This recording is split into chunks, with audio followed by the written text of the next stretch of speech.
નમસ્કાર મિત્રો, એકવાર ફરી સ્વાગત છે તમારો અમારી ચેનલમાં. અને આજે આપણે બનાવીશું એક નવી કઢી.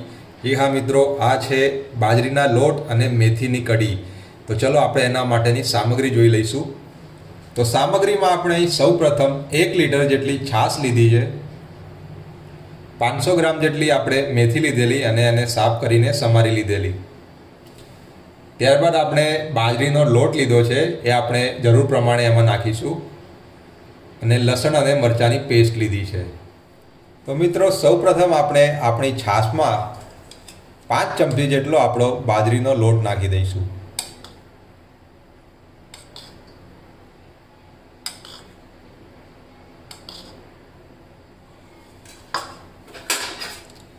અને છાશમાં એને સારી રીતે ઓગળી જાય ત્યાં સુધી આ રીતે હલાવીને મિક્સ કરી લઈશું.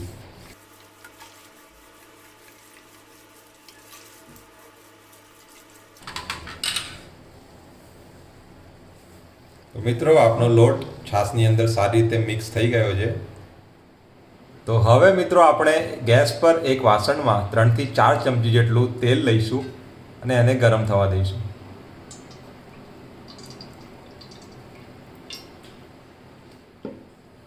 તો મિત્રો આપણું તેલ ગરમ થઈ ગયું છે. તો હવે આપણે આની અંદર સૌપ્રથમ અડધી ચમચી જેટલી આપણી રાઈ નાખીશું. રાઈ ફૂટે એટલે એમાં આપણે ચપટી જેટલી મેથી નાખીશું. ત્યારબાદ 1 ચમચી જેટલું જીરું નાખીશું અને ચપટી હિંગ નાખીશું.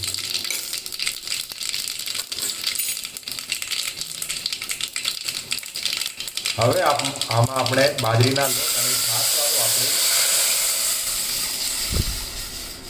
મિશ્રણ નાખી દઈશું.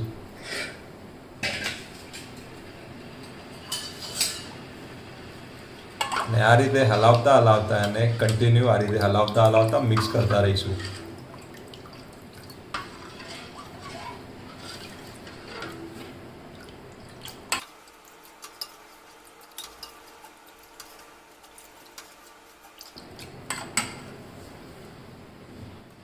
તો હવે એમાં આપણે 1 ચમચી જેટલો આપણો લાલ મરચા પાવડર નાખીશું,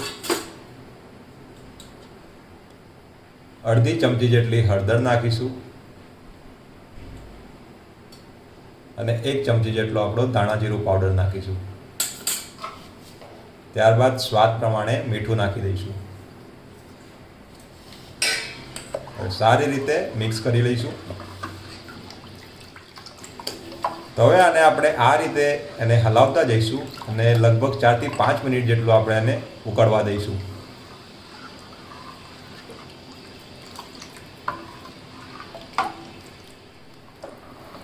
તો મિત્રો 5 મિનિટ થઈ ગઈ છે અને આપણે 5 મિનિટ સુધી આને આ રીતે સતત હલાવીને મિક્સ કરતા રહ્યા છીએ.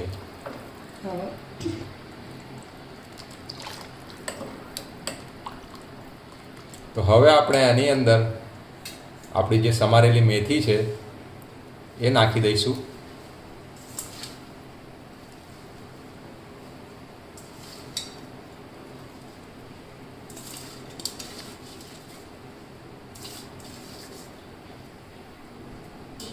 હવે આ મેથીને એમાં સારી રીતે મિક્સ કરી લઈશું.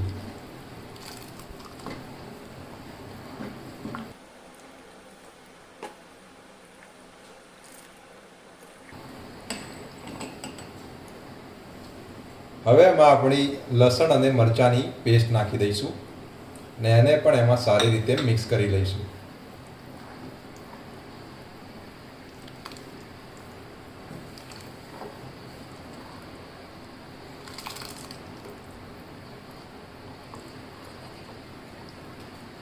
તો મિત્રો હવે આપણે આ કઢીને ઉકળવા દઈશું. આ રીતે હલાવતા પણ જઈશું. તમારે જેટલી કઢીને જાડી રાખવી હોય એ પ્રમાણે ઉકાળવાની છે.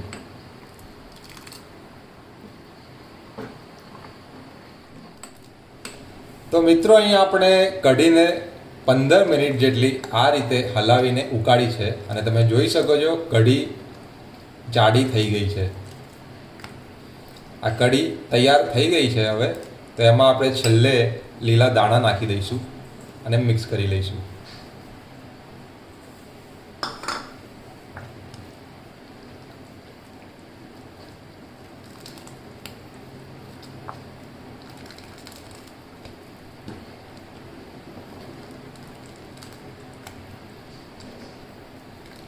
તો હવે આપણે ગેસ બંધ કરી લઈશું અને આપણી કઢીને નીચે ઉતારી લઈશું. તો મિત્રો, આપણી મેથીની કઢી હવે તૈયાર છે સર્વ કરવા માટે. તો એને આપણે એક સર્વિંગ બાઉલમાં કાઢી લઈશું. મિત્રો, આ કઢીને આપ રોટલી હોય, રોટલો હોય, ભાત હોય, ખીચડી હોય કે ભાખરી હોય, કોઈની પણ જોડે ખાઈ શકો છો. આ કઢી નોર્મલ આપણે ચણાના લોટમાં બનાવીએ એવી જ હોય છે, પણ એની જગ્યાએ આપણે બાજરીનો લોટ લેતા હોઈએ છીએ. તો એકવાર આ કઢી તમે જરૂર ટ્રાય કરો, એકદમ ટેસ્ટી બને છે. જો તમને આ વિડીયો સારો લાગે હોય તો વિડીયોને લાઈક કરજો અને અમારી ચેનલને સબસ્ક્રાઈબ કરજો.